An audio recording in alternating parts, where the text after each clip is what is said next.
Mark of the following statements true or false. The strength of co-variability between two random variables is called correlation. जी बिल्कुल ऐसा ही है, ये definition है correlation की. The sample correlation coefficient R is a point estimator of the population correlation coefficient rho. बिल्कुल ऐसा ही है.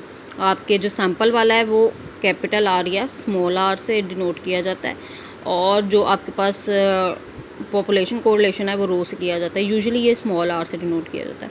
Correlation coefficient are is not symmetrical with respect to X and Y. नहीं जी, ये सिमेट्रिकल होते हैं.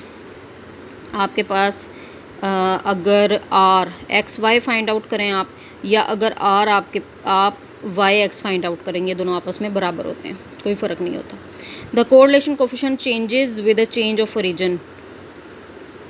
कोरिलेशन कोफिशिएंट आपका ओरिजिन और स्केल के चेंज से बिल्कुल आज़ाद होता है. Correlation coefficient is not affected by the change of origin. हाँ जी, वो असर नहीं करेगा अगर आप उसके कोई ओरिजिन में चेंज करें. Correlation coefficient is not independent of the origin and unit of measurement. जी नहीं, वो इंडिपेंडेंट होते हैं यूनिट से भी, ओरिजिन से भी और यूनिट ऑफ मेजरमेंट से भी. Correlation coefficient is a pure number which is unitless. बिल्कुल ऐसा ही है, प्योर नंबर है, पॉइंट्स में उसकी वैल्यू आती है -1 से +1 के दरमियान. The correlation coefficient are is always lies between -1 and +1. ये भी ठीक वैल्यू है. R is equal to 1 indicate कर रहा है perfect positive correlation between two variables, और स्लोप आपकी पॉजिटिव है. आर इज़ इक्वल टू -1 क्या शो कर रहा है कि नेगेटिव कोरिलेशन है और दोनों वेरिएबल्स की स्लोप नेगेटिव है. ये भी बिल्कुल ठीक है. उसके बाद देखिए, R is equal to 0 indicate कर रहा है that one regression line is horizontal and the other regression line is vertical. R is equal to 0 बिल्कुल ऐसा ही है, क्योंकि रिलेशनशिप नहीं है तो सिचुएशन चेंज हो सकती है. The correlation coefficient are is the geometric mean of two regression coefficients. ये भी वैल्यू ठीक है. Each of two estimated regression lines passing through the point x bar y bar. ये भी वैल्यू ठीक है. वी कैन, ये प्रॉपर्टी है आपकी बल्कि रिग्रेशन लाइन की, we can always estimate the X and Y values from the regression line Y on X. नहीं, आप वाई की वैल्यू को एस्टिमेट करते हैं वाई ऑन एक्स में, एक्स की नहीं करते. एक्स की तो फिक्स होती हैं.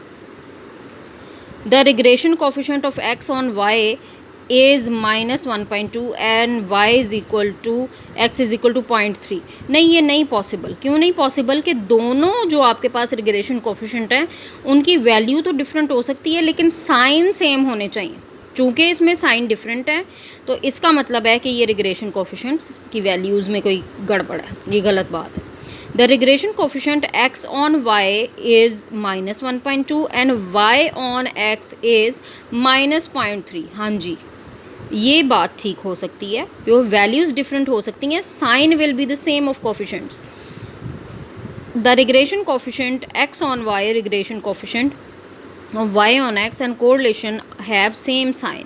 बिल्कुल ठीक है. अभी आपको ऊपर बताया भी कि B Y X B X Y दोनों के साइन सेम होंगे, साइन सेम होंगे, दोनों के साइन सेम होंगे इन दोनों के.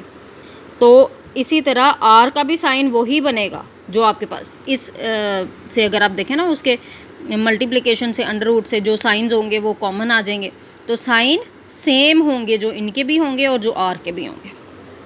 यही वो इसमें बताना चाह रहा है.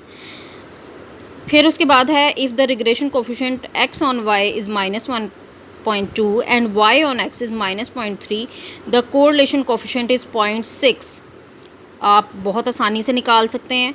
आर का फार्मूला क्या है आपके पास, दोनों में माइनस है तो माइनस आपने कॉमन ले लिया, वो स्केयर लेके अंडर रूट से कैंसिल होके वो बाहर आ गया. फिर उसके बाद वो कहता है -1.2, ठीक है जी, और -0.3. आप इसको मल्टीप्लाई करके इसका आंसर निकालिए. अगर तो 0.6 आ रहा है तो ठीक है, और अगर नहीं आ रहा तो ये स्टेटमेंट फॉल्स है. और डेफिनेटली वो नहीं आ रहा. अगर 0.2 को 0.3 से मल्टीप्लाई करते हैं तो 6 आता है. ये कुछ और इसका आंसर आएगा, 1.6 आएगा आई थिंक. तो ये वैल्यू आपकी गलत लिखी हुई है, ये स्टेटमेंट गलत है. The regression coefficient of X on Y is always equal to the regression coefficient Y on X. नहीं, बराबर नहीं होते हैं, उनके साइन बराबर होते हैं. ठीक है. कोर रिलेशन, ये जो आपके पास कोफिशेंट ऑफ कोर रिलेशन है उसकी वैल्यू सेम होती हैं, BYX और BXY की वैल्यू सेम नहीं होती, उनके सिर्फ साइन सेम होते हैं। गर्ल्स यहाँ पर आपका चैप्टर वाइंड अप हो जाता है। अब नेक्स्ट चैप्टर आपका स्टार्ट होना है। आप इसकी एक्सरसाइजेज के नोट्स तैयार कर लीजिए, जो रह गए हैं आपके सवाल। असाइनमेंट मैंने दे दी है, वो अलहदा से आपने दस्ते के ऊपर करनी है, और ऑब्जेक्टिव्स आपने ये भी तैयार करने हैं, और कारवान की बुक से शॉर्ट क्वेश्चन आंसर और MCQs भी तैयार करने हैं। Any question regarding this chapter you can ask in your group. Thank you बेटा।